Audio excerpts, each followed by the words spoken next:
TCS के Q4 results पर बात करने के लिए मेरे साथ है मैनेजमेंट से सीएफओ समीर और सीएचआरओ मिलिंद जी। बिजनेस में सबसे पहले आपका स्वागत है। मेरा पहला सवाल, हम आपके रेवेन्यू में हम ग्रोथ देख रहे हैं लेकिन मार्जिन्स में हम डिप देख रहे हैं, उसके पीछे की वजह? अगर आप हमारे मार्जिन्स को देखें 24.2 आया है for Q4, sequentially 30 basis points है। हमने ये क्वार्टर में कुछ इन्वेस्टमेंट्स किए हैं, हमने कुछ मेरिट बेस्ड प्रमोशंस दिए थे एंड कुछ और इंटरवेंशंस किए थे जिनका टोटल इम्पैक्ट 100 बेसिस पॉइंट्स था। और हमारे नॉन एम्प्लॉय एक्सपेंसेस जो थे वो भी थोड़े एलिवेटेड थे, ज़्यादा थे, उसका इम्पैक्ट 60 बेसिस पॉइंट्स था। ये higher travel, higher marketing events और CSR एक्सपेंसेस से लिंक थे। ये दोनों कंबाइंड इम्पैक्ट 160 के सामने हमको 50 बेसिस पॉइंट्स ऑपरेटिंग लिवरेजेस से मिला, बेटर यूटिलाइजेशन ऑफ प्रोडक्टिविटी के चलते। 40 बेसिस पॉइंट्स हमारे लोअर थर्ड पार्टी एक्सपेंसेस से आए और 40 बेसिस पॉइंट हमको सपोर्ट मिला करेंसी से। सो नेट 30 बेसिस पॉइंट्स का इम्पैक्ट रहा with that taking into account the investments we made. और हम मार्जिन्स की बात कर रहे हैं और इस समय मैक्रो इश्यूज जो है वो बहुत हेडलाइंस बना रहे हैं, तो आप उसका इम्पैक्ट कितना देखेंगे अगर हम FY26 के आउटलुक की बात करें तो? अगर आप देखें तो FY25 हमारा FY24 से अच्छा रहा है। हम आशा करते हैं कि FY26 भी बेटर रहेगा एंड उसके जब करंट अनसर्टेनिटी है हम एक्सपेक्ट करते हैं ये eventually in the short term resolve हो जाएगी। और हम ये भी एक्सपेक्ट करते हैं कि by staying close to our customers we will still be able to keeping in mind जो हमारा अच्छा ऑर्डर बुक आया है लास्ट 2 क्वार्टर के चलते हुए, ये क्वार्टर में हमारा 12 बिलियन था।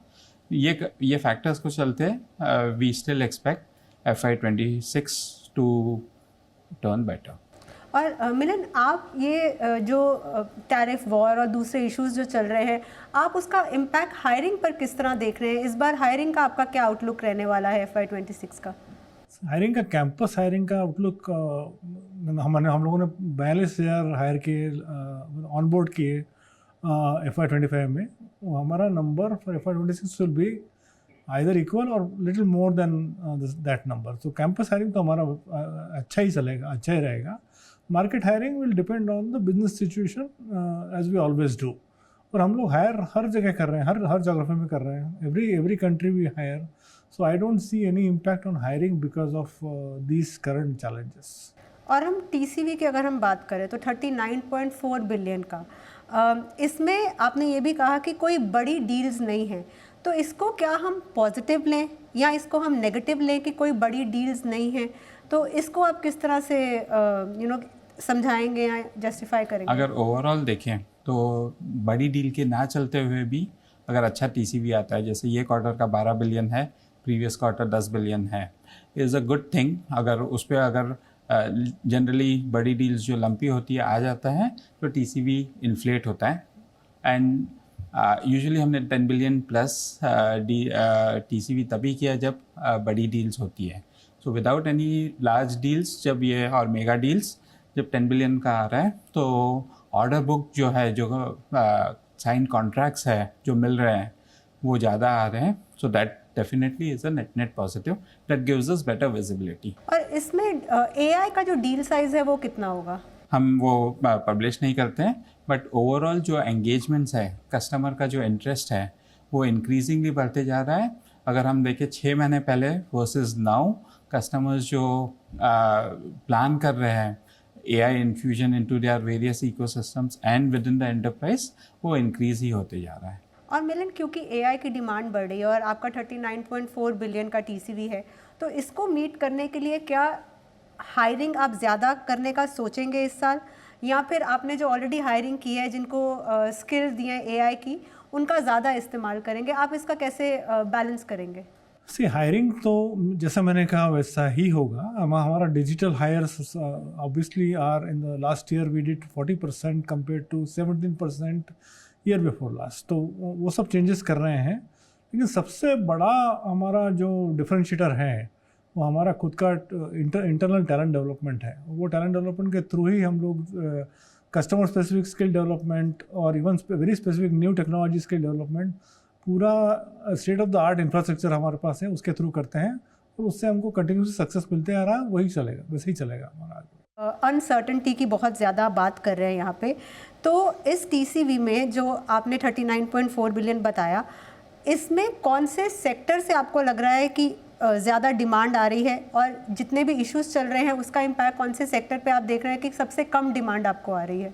ओके, सो टीसीवी हम सिर्फ BFSI का और नॉर्थ अमेरिका की बात करते हैं। 6.8 बिलियन नॉर्थ अमेरिका का था, 4 billion, but I think sector wise आपको जो कलर चाहिए गोइंग फॉरवर्ड, BFSI में जो डिमांड एनवायरनमेंट है वो मोमेंटम कंटिन्यू हो रहा है। वहाँ पे cost optimization, then technology modernization और रेगुलेटरी और कंप्लायंस के रिलेटेड जो वर्क है उसका डिमांड काफ़ी है। हम अगर देखें CMI हमारा जो वर्टिकल है वो काफ़ी स्ट्रेस में था। हम एक्सपेक्ट करते हैं इसमें टर्न अराउंड होएगा, मोर सो बिकॉज हमारा इम्पैक्टेड था। And energy and utilities vertical जो है वो लास्ट ईयर भी अच्छा किया था, उसमें भी मोमेंटम कंटिन्यू होना चाहिए। सेक्टर्स जहाँ पे शायद सॉफ्टनेस रहे या आए इंक्रीमेंटली, वो कंज्यूमर बिजनेस ग्रुप जो जिसमें रिटेल, एयरलाइंस, ट्रैवल और CPG कंपनीज आती है, उसमें रह सकता है, और ऑटोमोबाइल में रह सकता है। ये 2 सेक्टर एंड प्रोफेशनल सर्विसेज जो टेक एंड सर्विसेज में आता है, ये 3 सेक्टर में कुछ सॉफ्टनेस आ सकती है। और इस अनसर्टेनिटी का वेज हाइक पर, वेरिएबल पर क्या असर दिखेगा आपको, एक्सपेक्ट कर सकते हैं? ऐसा है कि हम लोगों ने इस अनसर्टेन एनवायरनमेंट के कारण ही हमने डिसाइड किया है कि हम लोग इसको वॉच करेंगे और इस हिसाब से डिसाइड करेंगे कब वेज हाइक देंगे। तो कब तक एक्सपेक्ट कर सकते हैं? ये जैसा समय ने बोला कि अनसर्टेन एनवायरनमेंट हम चाहते हैं कि जल्दी से जल्दी ख़त्म हो और हम देंगे। क्या क्लाइंट से आपकी बात होती है, कुछ डील साइज पे इम्पैक्ट, आप रुपी का जो डेप्रिसिएशन है उसको किस तरह से देख रहे हैं? इस सारे एनवायरनमेंट का हम FY26 पर क्या इम्पैक्ट देखेंगे? अगर हम हर एक इशू को डिटेल में जाएं कि रुपी का डेप्रिसिएशन हो गया, टैरिफ वॉर हो गया, फिर बाकी जो दूसरे जियोपॉलिटिकल इश्यूज चल रहे हैं। अगर पहले क्या क्लाइंट वेट एंड वॉच या कॉशियस अप्रोच अपनाएंगे? एक बार अगर कंटिन्यूड अनसर्टेनिटी रहे तो वो आ सकता है। अभी फ़िलहाल हम जो देख रहे हैं, क्लाइंट्स प्रोजेक्ट कैंसिलेशन नहीं कर रहे हैं। There have been no significant project cancellations. There can be sporadic instances जहाँ पे डिले हो या स्लो बर्नर पे डाले जाए प्रोजेक्ट्स, वो हो सकता है।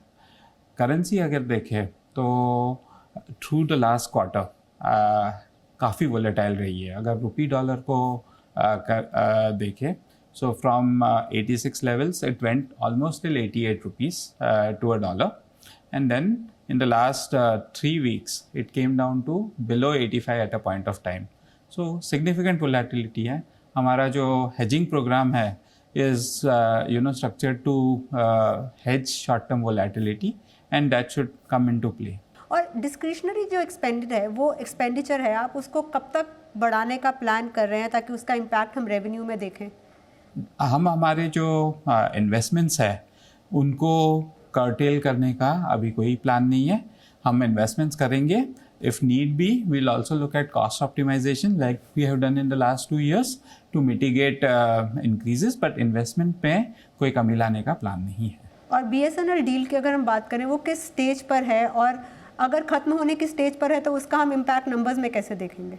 ओके, सो अगर 100,000 साइट्स हमें डिलीवर करनी थी, उसमें से 90,000 कमीशन हो चुकी है और 80,000 साइट्स पे commercial traffic means they have gone live, and then we expect majority ये Q1 में बाकी के डिलीवर हो जाएंगे, इफ़ नॉट मैक्सिमम Q2 तक जाएगा। एंड सिर्फ इन्वेस्टर्स के लिए TCS has been very promising, but अभी जो भी इश्यूज चल रहे हैं उस वजह से हम स्टॉक बहुत गिरता देख रहे हैं, तो इन्वेस्टर्स को आप क्या मैसेज देना चाहेंगे?